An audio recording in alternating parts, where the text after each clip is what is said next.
Hello and welcome to The Rewriters, a celebration of people who have shirked convention, expectation, and even their own limitation to rewrite their story on their terms.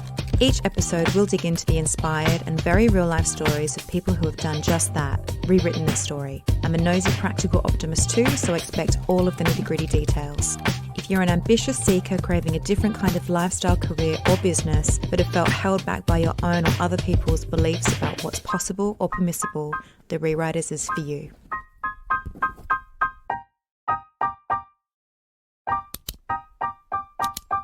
Hello and welcome to this episode of The Rewriters.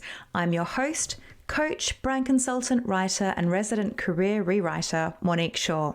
The rewriter we're featuring in today's episode is the tech entrepreneur, founder and CEO of peptalker, Meggie Palmer. Meggie started out her career in journalism, working as a foreign correspondent and for publications and media outlets including BBC World, CNBC, Sky and Vogue.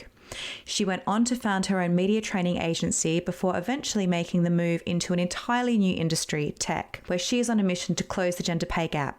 She is a guest lecturer at Columbia University, speaks globally on topics like imposter syndrome, and works with brands including JP Morgan, Westpac, and Revlon to help them create more inclusive workplaces. During the episode, Meggie shares how peptalker came to be and why she believes that everyone has that one idea that could become their thing. We discuss the importance of community, having a go, and knowing your worth when it comes to career and business, and why you should ask for a discount on your grapes the next time you go to the supermarket. The grapes thing will make sense when you listen to the episode. I absolutely loved speaking with Meggie, and she is someone who is so refreshingly herself. She radiates self-acceptance and self-kindness and is inspiringly unapologetic about being a tech entrepreneur who actually knows very little about tech and still has to ask her brother to help fix her laptop when it breaks. Check out the show notes for details on how you can download the peptalker app for free, as well as how you can get involved in peptalker's upcoming challenge. I'll also share details on how you can work with me directly on your next career rewrite. As always, don't forget to rate, review, subscribe, share it with your mates, share it on social, hashtag the Rewriters Pop, and finally, happy International Women's Day for the 8th of March. Bye for now. Hi Meggie, welcome to the show. Thanks, Monique. Stoked to be here. Fantastic. So you are absolutely what I would describe as a rewriter, someone who has rewritten their story. And you've done that a couple of times as well in a couple of different ways throughout your career. And I'm really keen to share what we can learn from what you've learned about how you did that. You know, you've moved from employment to self-employment, and you've also moved across industries as well. But before we launch into that, I'd really love you to share a little bit about your story to date. How did you get to where you are now? Oh, wow. Great question. And I love the premise of rewriting your story. And I think that it's something that's underrated. And I think that more people should talk about it because, I think sometimes you get stuck in this idea that, you've made one decision or you've chosen a career path and that's it for life. But as a lot of people will tell you, there's a lot of rewriting that goes on, intentional or otherwise. So really excited to chat to you today. So yeah, look, I'm an Aussie. I grew up on the Gold Coast and on a farm west of the Goldie. Hello to any Queenslanders listening. And these days I live in New York City. So it's been quite the journey and it's been good fun. So yeah, I didn't know what I wanted to do in high school. No idea. Thought maybe I'd be a dentist. One of my teachers talked me out of that, which is probably for the best. And then just kind of randomly decided I liked English and I liked people, so maybe I'd study business and tack on a bit of journalism for a bit of fun. And so that's what I did. There was not a heap of thought behind it really, because how many 17-year-olds know what they want to do with the rest of their life? So away I went to the Big Smoke, an hour down the road to Brisbane, and started studying, and long story short, but ended up working as a journalist full-time before I graduated, and was fortunate that I had a boss who let me continue my studies a couple of hours a week while still working, which was awesome. And then, became a journalist in Australia, ended up working for the BBC World in London a couple of years later, and eventually came back to Australia and worked as a correspondent for a couple of programs here. and threw in the towel and ended up founding my own business. So, I mean, we could talk for hours about some of the boring mistakes I've made along the way. But one of the things that you said there that I think is so important and that so many people get hung up on or stuck in is this idea that they've made this decision and they're just going to have to stick on that track. They've invested lots of years into their career and maybe they've climbed the corporate ladder. So I love how you talk about not being set for life. I mean, you invested a lot in your career as a foreign correspondent and a journalist. How did you take that leap from that to running your own media training agency? Yeah, well, I think that it's funny. I think that everything that you learn is like a building block, to get you where you need to go. So, now, I mean, these days I run a company called Peptalker, which is a tech company focused on the gender pay gap and women in leadership. And, I've never studied a day of coding in my life. Like I was that annoying person who was terrible at computer studies at school, and my brother always has to fix my computer for me even today. And ostensibly I'm running a tech company. So there you go. But the thing is, the good news is I bring something else to the table and I can hire great people who know how to do the other stuff that I don't. So yeah, when I was a journalist, I think it's interesting when you're in a career, you often you don't realize what you know because you're so close to what you're doing every day. You don't think it's that good and you don't think it's that exciting and you don't think it's that valuable. Like I got into journalism because I wanted to make an impact and tell stories that weren't being told and shine a light, on injustice. So I loved that part of my job, but I just didn't really think that had applications outside of a news bulletin or a newspaper. I was like, well, what else can journalists do? But the reality is that journalists are great communicators. We know how to distill a story very quickly. We know how to absorb a lot of information quickly and truncate that into something that's digestible and understandable by a member of the public. We know how to find people. We know how to connect with people, build relationships. We understand storytelling. I worked in television, so I understand film, aesthetic, the creative that goes into crafting an hour-long documentary, building teams, finding the right crew, all of these sorts of skills. And so basically what happened was one day a PR agency was like, hey, can you come and help us with some media training? And I was like, okay. Didn't really know what that was. Did a bit of Googling, figured it out, and just kind of went from there. I was like, oh my goodness, people pay journalists to tell them what they do every day. This is something that's of interest to companies. I didn't even really know. And so it was like one door opened and I walked through it and realized I could make a little bit of extra cash on the side. And so did a lot more Googling and a lot more speaking to people and understanding what companies needed and started a side hustle media training company on the side. And so that was kind of interesting because I learnt how to start a business. I made a heap of mistakes, did some things well, I did a lot of things badly. I learned how to make an invoice and, saw the bank balance start to grow, and that was a bit exciting. And I think, honestly, that's probably one of the most important things because I learned at that point that I had value outside of, a 9-to-5 career. And I think that that's a very important thing.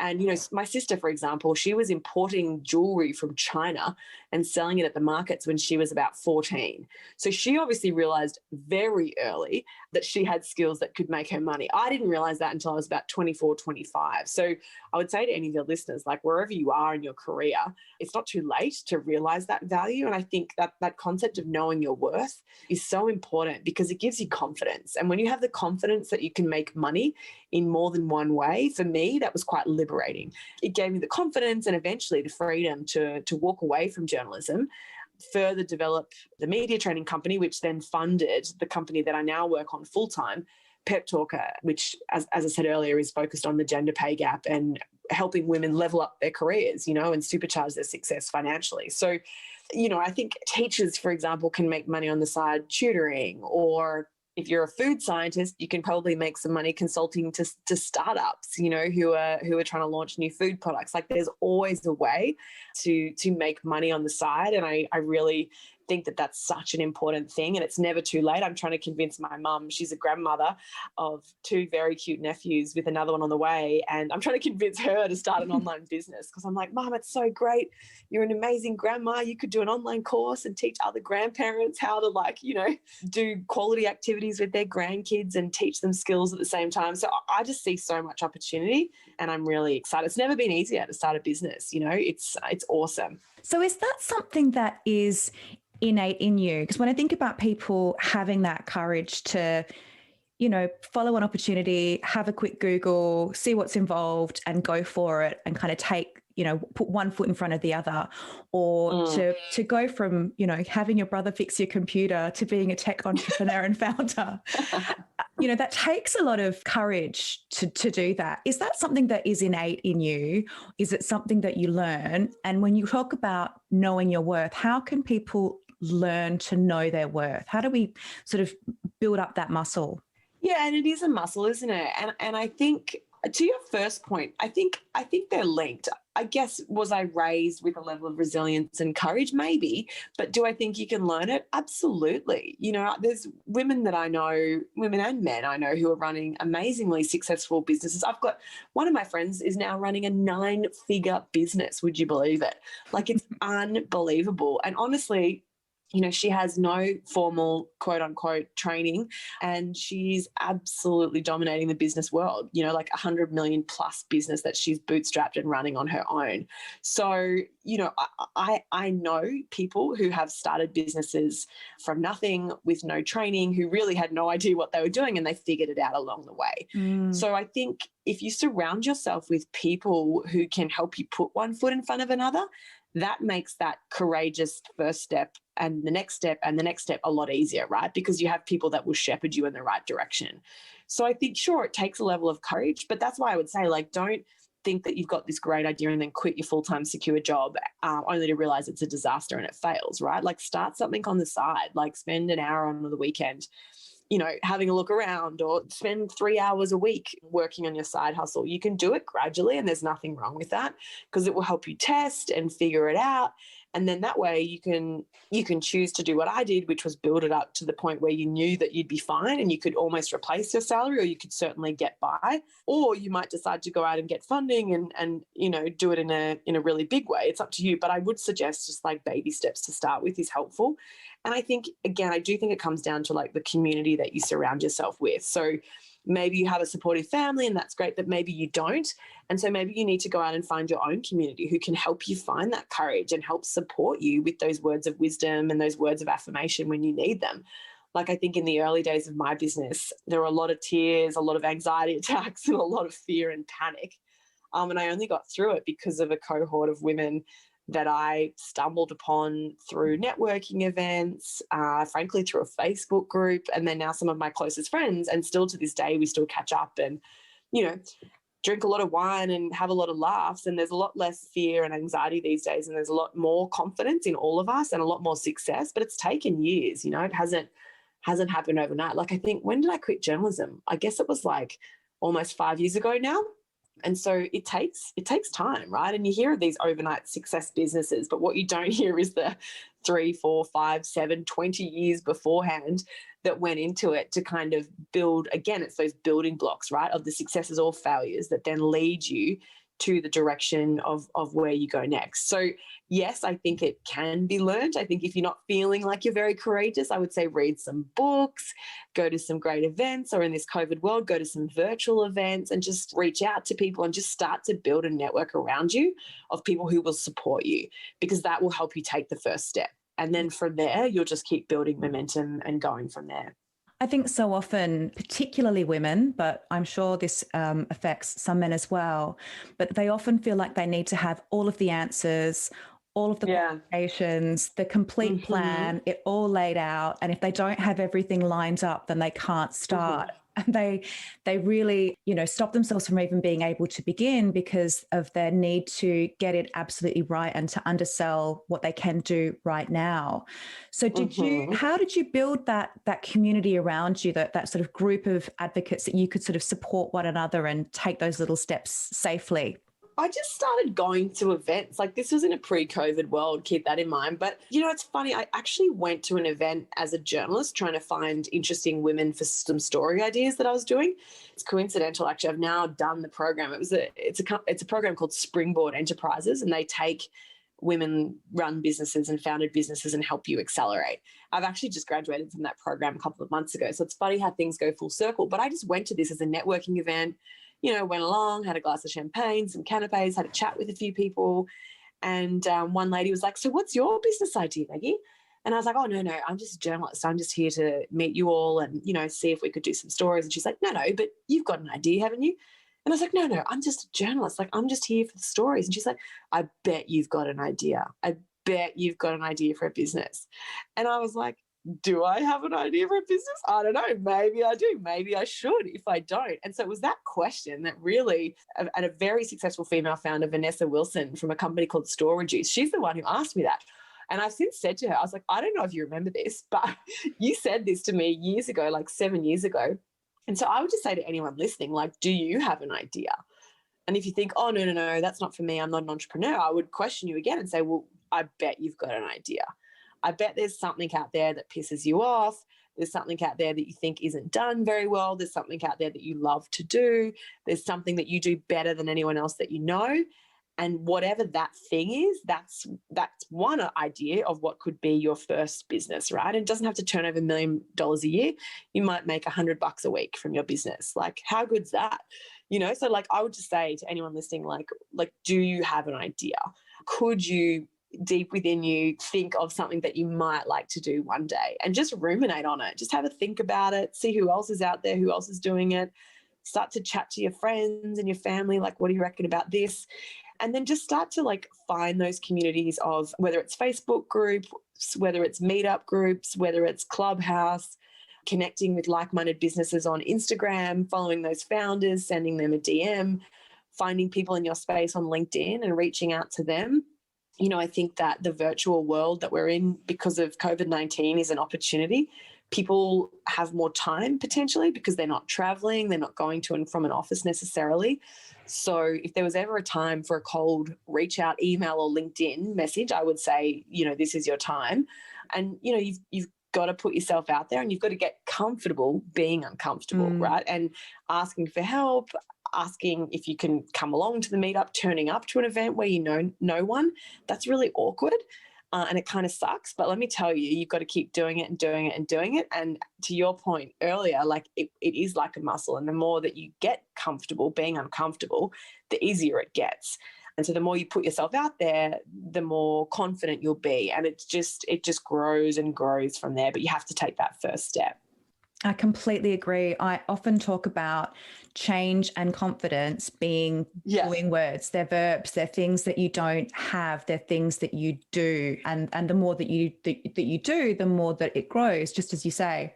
Exactly. And I think, it's funny. I feel like as kids, we have, like little kids, if anyone's got kids or nieces or nephews or friends who've got kids or grandkids, like when they're really little, like they don't have many inhibitions, like, sort of like 1 to about maybe 3. They're very carefree and vibrant. And then something happens. I don't know if it's kindy or a kid at daycare on a playground says something, and then you can see the inhibitions start to sneak in, right? And it's that feeling that we have from a very, very young age that we have to conform, that we have to fit in. And so you have to sort of unwire a lot of those deeply entrenched habits, right? That we've, you might be in an industry where you don't reach out to more senior people, or, you might work in a workplace where no one has a side hustle. So you're having to sort of rewire and unwire, almost unpick a lot of patterns and behaviors that if you've observed for a very long time, they become normal. And so you have to kind of push into a new circle or a new community so that you can create a new normal. And it is a bit, as I say, it is a bit awkward to start with, and just start with a baby step. Like, I'm not saying you should reach out to like Michelle Obama on your first cold email. Like start somewhere where you think you might have some success, like start small and you'll get more confident from there. And it'll just get easier.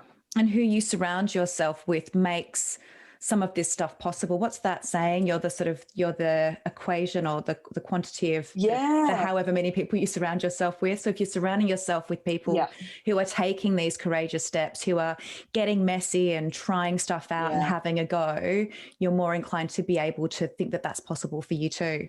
Yeah, it is. And I wish I had the saying to hand as well, Monique, but I think it's something like, you're the product of the 5 or 7 people you spend the most time with. Yeah. And I think thinking about this concept of rewriting your story, I think something that I've had to get comfortable with, even though I didn't like it to start with, is that every time I rewrite my story, I lose people along the way, and those people that I spend the most time with changes sometimes. There's a few core people that haven't changed, but some of the people have changed. And, I found that really challenging.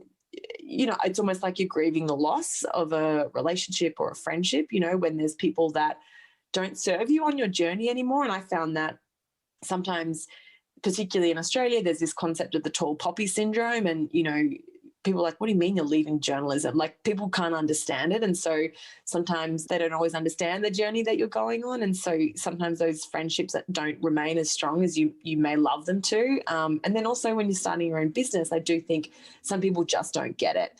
And in the interest of staying sane as an entrepreneur, you have to, or I did anyway, I had to find the glass half full people, and I had to find the people that would believe in me and my vision, because it was a little bit wild and it was going to be tough, but I didn't need anyone to tell me, you're crazy, that's never going to work. Like, I needed people who would help lift me up, and I needed tough love and honesty, but at the same time, some people's energy just wasn't serving me anymore. And so, those people aren't necessarily in my life as much anymore. And that was really sad and really hard for me. And it's something that I've realized every time I sort of rewrite a different part of my life or my story, that there's always a shedding, but there's always wonderful gains that come from that, And so I just, in case that resonates with anyone, I don't know if you've had that in your journey as well, Monique. Well, I think when we create change in our life, which is uncomfortable, it can be uncomfortable for the people around us who either harbor their own desires to do something similar, or really, really resist any challenge to their status quo.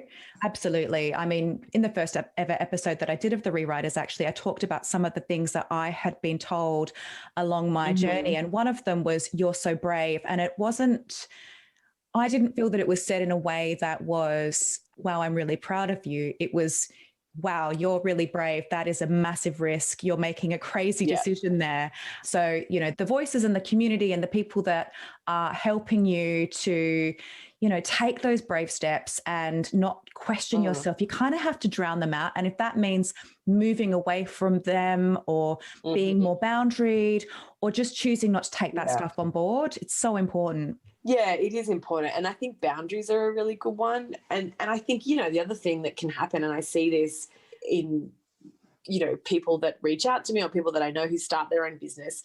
And I'm sure people looked at me when I was starting out and they were like, "Oh, she's about to make that mistake," and I can see now people who are making mistakes. Like, I can see the mistake that's about to happen because I've done it myself, or I've seen it happen 10 times before. And I think as well, it's also the boundary of like letting people, like, giving advice and being supportive and being positive, whilst also having that level of tough love, and the saying, like, make sure that you've got boundaries around it. Like, what is your time frame for being able to pay yourself, right? Or what is the amount that you're willing to invest in this before it turns a profit? Like, having clear outcomes, I think, is also really important, just so that you sort of have those guardrails. Because otherwise, it's also not helpful, I don't think, to also just have people saying, "You're amazing, you're amazing, you're amazing." And it's like 10 years into your business and you've never made $1. So I think it's that fine line, right, of like being supportive and loving, but also that sort of harsh but fair feedback, but at the same time giving that feedback with love and in a way that doesn't sort of like put out your light, but that still encourages you to find a solution to any roadblocks that may come up. It's really hard, isn't it? Yeah. And it goes back to that thing that you talk about with peptalker and in a lot of your work, that knowing your worth and knowing your value. Mm-hmm. Yeah, so the idea of knowing your worth, it's so interesting. We talk about it a lot at peptalker, and it's honestly, it's a big part of the reason why I started the business and why I left journalism. So basically, I had an experience in my career where my pain conditions were treated very differently to my male colleagues, and the response when I raised it wasn't what I was hoping for. And so I then kind of set out to help support others who may have gone through a similar situation. And I think, sometimes we work in industries, and certainly in journalism, this is the case, where you're so blinkered, and you're basically, the culture is such that you are taught that you actually don't have much worth, because that actually serves the interests of the bosses, because they have a certain budget. And if you think you're not worth very much, they're not going to pay you very much, which is great because they come in under budget and they actually get a bigger bonus. So it's like this whole, like this cycle that happens. And I realized, it wasn't until I was sort of out of it that I realized what was happening. And so I do think it's important for people throughout their career to have people in their industry and also outside of their industry who you talk openly with about money. because I think money is a taboo topic that we are raised from a very young age not to discuss, particularly if you identify as a woman. Often it's, a bit taboo or a bit, inappropriate to discuss money. Whereas I think, the research shows us that men's experience and little boys who grow up, their experience of money is very different. There's been, for example, 3 studies in 3 different countries that have shown that little girls get less allowance or less pocket money than little boys. And so the worth that is placed on women and girls, even from a very young age, is different. And so we're sort of fighting against an entrenched system here. But so we have to work, unfortunately, for the meantime, until we get to equality, we have to work a little bit harder to train ourselves to know our value and to understand what that worth is, right? And so I always say to people, when you're going through a salary negotiation process, make sure you do your research, talk to colleagues and friends, but you have to also talk to a white male, because statistically we know that white men are paid more. And no doubt it's the same in your industry too, right? And so you've got to have those conversations with a wide range of people so that you can get a breadth of information and data as which will help you benchmark where you sit, right, in terms of a dollar value of knowing your worth. So there's the dollar value of knowing your worth, and then there's also just that more baseline level of confidence, which I know you talk a lot about as well, Monique, of that you have to believe in yourself and you have to have that inner self-belief, because if you don't have it, it's very hard for anyone else to value you where you should be valued. So it has to start with you first. And then a lot of the work we do at Peptalker is about helping you then quantify that value and then ask for that value in a way that feels genuine and authentic to you, but that is also going to get you the results that you're looking for. Yeah, I could talk about this stuff all day. I love talking about salary negotiation and understanding your worth and value. I think one of the things that you touched on there that is so important is around this openness around talking about money, because there is so much secrecy, particularly in my corporate career. Nobody was allowed to talk about what they earned, or it was really frowned upon to talk about how much they earn. Because if you do, then you're able to shine a light on where the inequity is, who's getting paid more for the same job, and salaries can be kept lower. But it is so uncomfortable to talk about this stuff, particularly for women or people who identify as women who have internalized a lot of that. Well, it's not really appropriate or safe to ask for more. Right. Totally. I mean, it comes back to, a lot of this is brain training, and it's mental gymnastics, and you've got to prepare yourself and put yourself in a situation where you are on a regular basis asking for more, or going through very low impact, low risk negotiations. And you do that because then when it's a high risk negotiation, like for your salary, for example, or if you're negotiating to buy a house, if you've done little mini negotiations for the last 2 months or 2 years leading up to that moment, the anxiety that you have will be a lot less, and the confidence that you have will be a lot higher because you've practiced in low risk situations. So, for example, one of the things that I encourage everyone on the call to do, and we actually talk about this in the Know Your Worth 5-day challenge, is to go to a supermarket. You can go to a different one that you would normally go to if that would make you feel better. Go to a supermarket where you've never been before or where you're unlikely to go back to. Grab whatever you've got to grab. I like to use the example of a bag of grapes. Go up to the checkout and say, hey, I'd just like to grab these grapes. Is it possible to get a discount?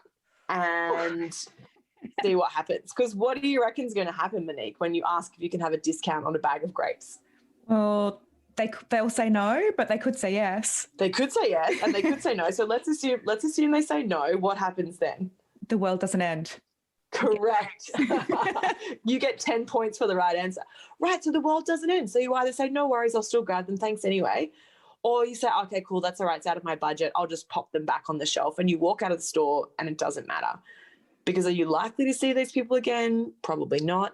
Does it matter? Are they going to recognize you? No. So it's just like, but what you've told yourself and what you've started to do from a brain gymnastics perspective is say, it is okay to ask. I can ask politely. They can say no, and we can all walk away. And, it was a completely reasonable interaction, and I did this. We just finished one of our career level up cohorts. And I made them do this exercise. So the exercise really, I want you to get a no, because I want you to get comfortable being told no, because that means that firstly, the world doesn't end, and that's an opportunity to work out where do we go from here. But actually what happened in this cohort, we had 12 women in the cohort, and about 4 of them were told yes. One of them was at a supermarket, and they were like, look, I'm not supposed to do this, but I can give you the seniors discount. So there you go. But one of the other women, she actually rang her phone company because it was COVID where she was in Washington, DC, and she wasn't allowed to leave the house. So she couldn't go to the supermarket. So she was like, I'll just ring my phone provider and do the exercise that Meggie and peptalker gave me. So she rang her phone provider and ended up saving herself, I think it was like $200 a year, because they said yes. So that's also a wonderful lesson, right? If you don't ask, you don't get. And so, asking companies, particularly big companies where they're used to people asking for a discount, it's great practice in a low risk environment to ask the question. They might say yes, you might save a couple of $100. They might say no, and that's okay too. But again, you're telling yourself that it is okay for you to ask those questions, that is okay and that is completely reasonable. So then when you're walking into, as I said earlier, like more higher risk or more stressful situations, you've trained yourself to get used to what that feels like. What emotions come up for you? How can you best keep them in check? And what I always say to people, if you're going into a salary negotiation conversation, you want to practice. And we have some scripts on our website that you can download that will help you practice those conversations with your best friend or your dad or a mentor or your cousin the night before or 2 weeks before. So you can practice, what does it feel like when your boss says, well, why should I give you this raise? We're in the middle of COVID, no one's getting a raise. What's your response going to be to that question? Like you need to prepare these responses and these questions, because when you do it in a low risk environment with your best mate or a relative, you can stuff up and try it again and try it again and try it again. And then when you're in the real situation with your boss, all of a sudden it's not as stressful because you've already practiced this. You've anticipated the questions and you've got a response prepared. So it's okay to ask, but also stop making decisions for other people and stop worrying about what their answer is going to be, if it's a yes or if it's a no. Just ask the question. Well, and that's such a good point. I really appreciate that you said that, Monique, because, it is not up to you to decide what other people will say. I had another woman in the Career Level Up program, and she thought that there was no way she was getting a raise because it's COVID, and she works for a university. And as we know, they've been severely affected by the downturn with international students and all that kind of stuff. But part of the program, she had to ask, and she did, and she got a 4% raise. Now, is that 4% raise going to mean she can buy a $3 million house? No, it is not. But is that a couple of $1,000 a year? Absolutely. Like that's a lot of money, and that 4% means that that's what you're earning for the next few years as well, right? That's how they're calculating your retirement benefits, all those sorts of things. So you have to ask the question. And when she asked, they said to her, listen, we've been so impressed with how you've stepped up during COVID. We really want to acknowledge that and recognize that. We don't want to lose you. And so if you don't ask, sometimes you don't give your bosses or people senior in the organization the opportunity to say thank you and to recognize you, because, it costs companies tens of thousands of dollars to recruit people, right? So if you leave a business, there is a cost associated with that. And so often, frankly, it's cheaper for them to give you a raise than it is to recruit someone new. So you've got to sort of have all this context in mind when you're having these conversations, because I think often we assume that the employer has all of the power. And of course, they do have power, but you bring value too. And you have power as well, because they want you to feel happy at work. They want you to work really hard, and they don't want to lose you, most likely. So you've got to walk into these conversations with an open mind, and also not seeing it as a fight, right? It's also the way you frame it. Like it's a conversation and going into it with that mindset, as opposed to, oh my gosh, this is a big, scary negotiation. Walking in with the frame of mind of like, cool, this is an opportunity to have a chat with my boss. Let's see what the possibilities are. That's a very different way of framing that conversation, and that really impacts the way, what the outcome looks like from there as well. How they perceive you and also how you perceive yourself as well. I want to share an example, actually. I love this idea of the grapes and the going into a supermarket and asking for a discount, because that is something that I really could do with a little bit more practice with. We had a situation in our house about, it was last week or the week before. We ordered a new piece of furniture, And it arrived and it had it's a wooden piece of furniture. It had a tiny little dent in it. I think it was a tiny little dent. And I did not want to go through the hassle of returning it for the sake of a little dent that a TV was going to sit on anyway. My husband, who is a white male, and for anybody who is familiar with the English stereotypes, he's from Yorkshire, so likes to save a pound and a penny. But he felt very entitled to be remunerated for this dent, which I thought was pretty outrageous. And he went about contacting the company and, saying, I'm pretty uncomfortable with the fact that this has arrived with a dent. I don't want to refund it. I don't want to return it, but I would like you to do something to make me get rid of this little bitter taste in my mouth. He had the delivery fee refunded, which was £95, and 25% of the purchase price refunded to himself. So that was hundreds of pounds back in his pocket because he felt entitled to ask. Amazing. Versus me, who wouldn't have and would be, less, have less cash as a result. Right. And the other thing is as well, like if the company, they can say no, right? And they could have said no, and I think, I'm not in the business of wanting to screw anyone over, and so I think it's like, I'm not going to go to a small market stall where I think they're charging a really fair price for their candles and ask for a discount. Like you can do that if you want, but like I'm not necessarily going to do that, right? But if I'm, similar thing, if something arrives from Amazon to my house that's damaged, I've got no issue sending it back, right? And I've got no issue saying, well, I want a refund and this is what I expect. So I think you've got to deal within boundaries that feel right for you, but absolutely, they can say no to you. And that's fine too, right? And then you decide, okay, what's my next step? That's up to you. But like, it doesn't really cost you anything to ask the question if it's done in a reasonable manner. And like, listen, if something is damaged, you should be compensated for that, right? So yeah, really interesting point. And it can cost you, and it probably will cost you not to ask, even if you feel uncomfortable about it. Well, and the problem becomes when we don't ask today, we don't ask tomorrow, and then we don't ask next month, and then we don't ask next year. And all of a sudden we've had 10 years in our career and we've never asked for a raise. And so what happens in that instance is you are leaving money on the table. You are leaving, well, we know that women are likely to retire with around $500,000 to $1 million less than men simply because of the gender pay gap, right? And so if we want to level things up, as I say, until the systemic issues are figured out, we have to be the ones asking the question. And I can give you an example of someone in our community who went through the program the other day. She works for a very big bank. She's compensated very well. She earns more than $200,000, but she has never once negotiated her salary, never once. And she, as part of the program, she's been talking to recruiters and like looking around and thinking about what job next would set her heart on fire. And as part of that process, she's now interviewing at another bank, and guess what figure they are offering her? It's almost double. So it's like almost double what she's earning. So this new salary, including the bonus, is going to be more than $400,000. And so like she's probably underpaid at her current job because she's never once negotiated in her 12-year career.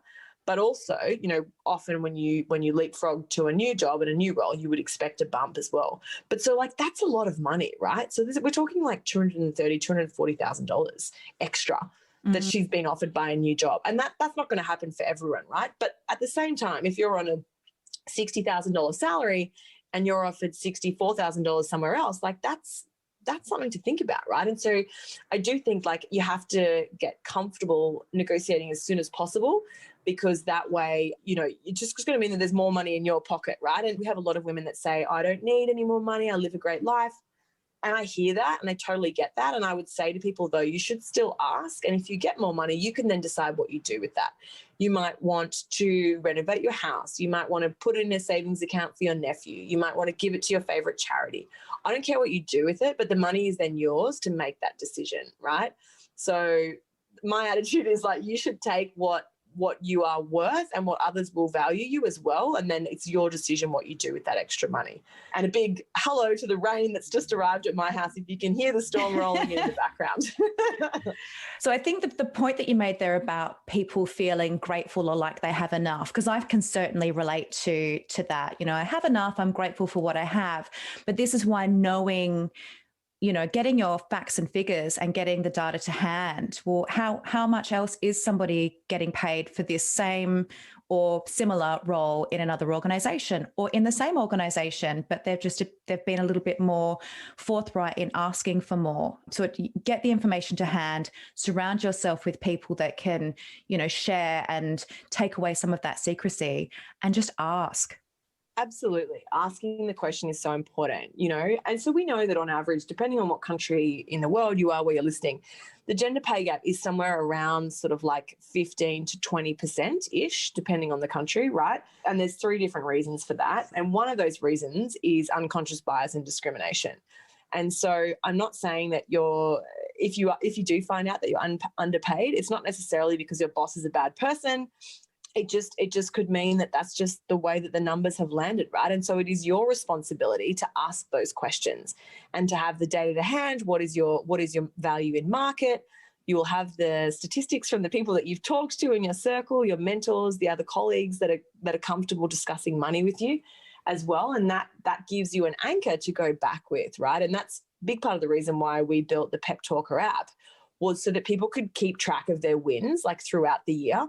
So that when you're going in saying, hey, I think I'm worth more in market, this is what I would be expecting for my role, and these are the reasons why, you didn't have a blank piece of paper. You could say, these are the reasons why. I did this number on sales in the first 6 months of the year. I increased our net promoter score by 5%.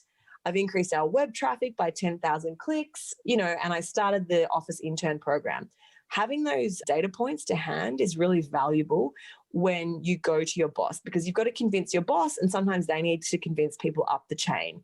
So if you have data points that you can give them, that then helps them to be able to advocate on your behalf as well. So keeping track of those successes, if you organize an event, you can take a photo of it and upload that into the app. If you get a piece of great feedback in an email, you can screenshot that and upload that to the app as well.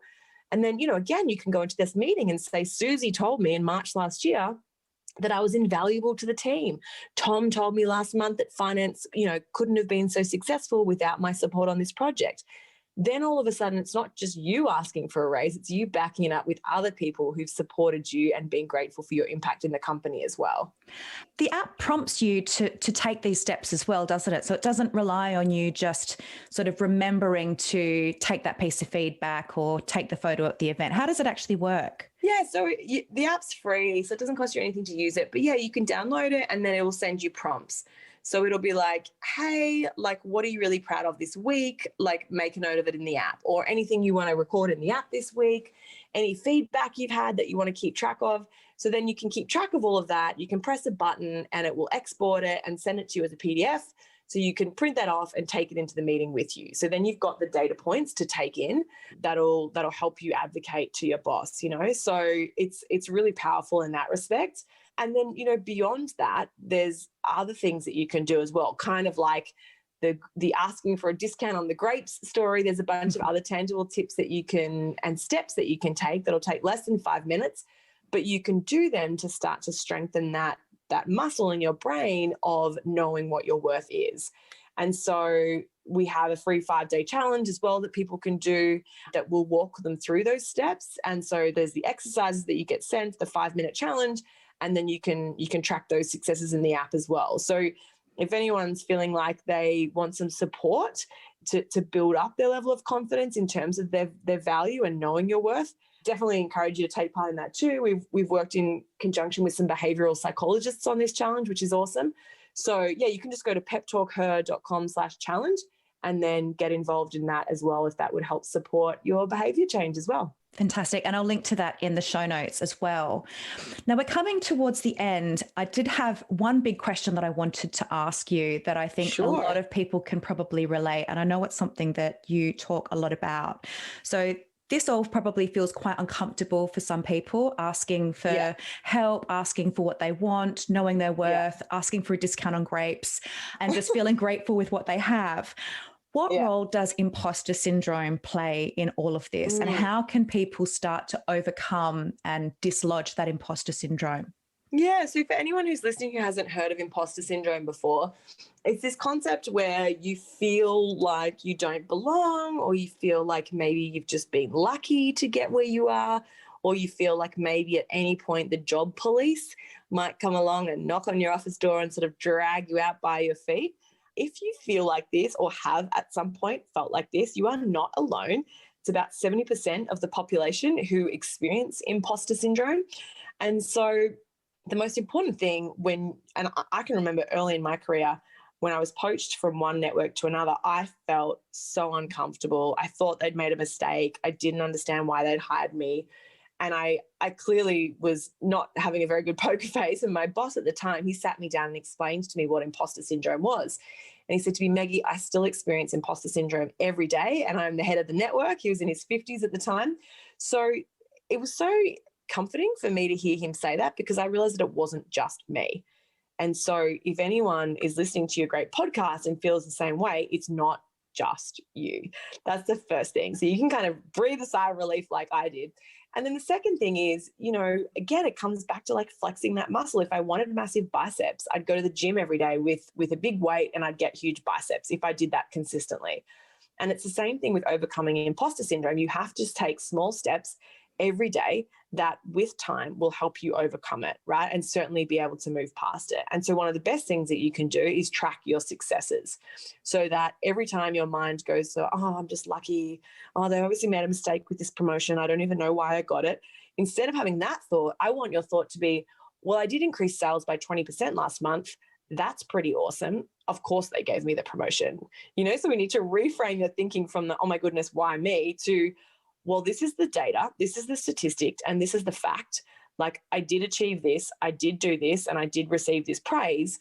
So the consequence of those positive things that I've been receiving and those positive accomplishments that I've had mean that it makes sense that I've been promoted. It makes sense that I've been given this opportunity. So it's about reframing it, which in theory kind of seems maybe a little easy, but I can tell you in practice, it's something that I still have to work on every day. And tracking successes and achievements and positive things that happen is the best circuit breaker to do that. And so if you can focus on the achievements that you have, write them down in the peptalker app, refer back to them when you're having a moment of imposter syndrome, that will help jog your memory. And you can be like, oh yeah, I did make that great hire. Or, oh yeah, I did do that cross-functional project with that other department. That was kind of great. And then it just flips your mindset to be focused on those positive things instead. So listen, we run a whole program on this. I could talk about this for hours too, but that's one of the easiest steps that you can take to move from that sense of imposter syndrome and more towards a success mindset. Yeah. Getting the facts down in black and white. I try to do that with my business, and I did it in my career as well.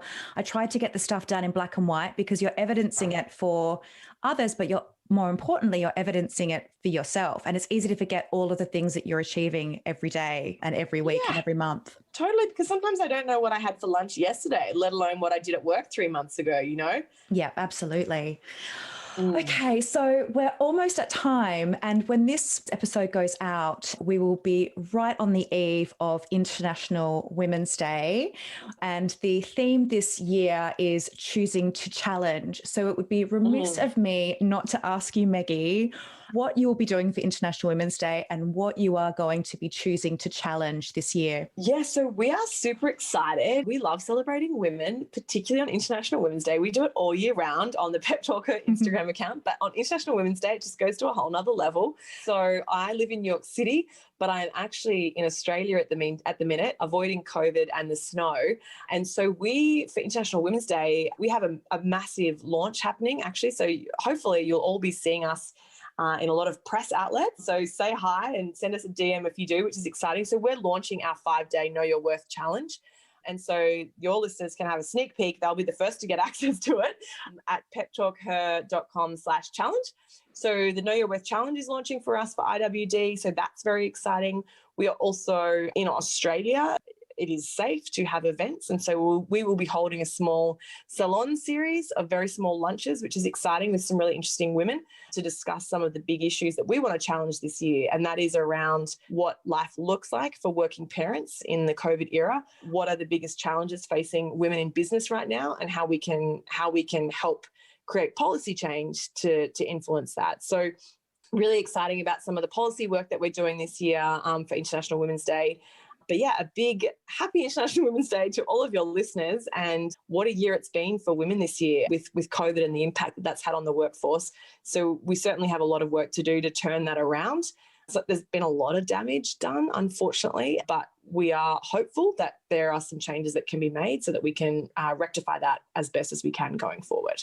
Fantastic. Well, good luck with the salon series. I will link to everything in the show notes, and I will be choosing to challenge limiting my worth. So thank you so much for your time, Meggie. I really, really appreciate it. Oh, you are so welcome. And I would love to put out a challenge to all of your listeners to choose to challenge their concepts and their level of comfort around discussing money this year. So I would like to issue a challenge, if you choose to accept it, to have a discussion with someone that you trust about your salary and about money this week, and a framework that I like to use if anyone feels uncomfortable, rather than saying, how much money do you earn? A little trick that I like to use, which I think is helpful, is to sort of say, hey, I'm in this role, I'm earning in the range of $50,000 to $56,000. Does that feel about right to you?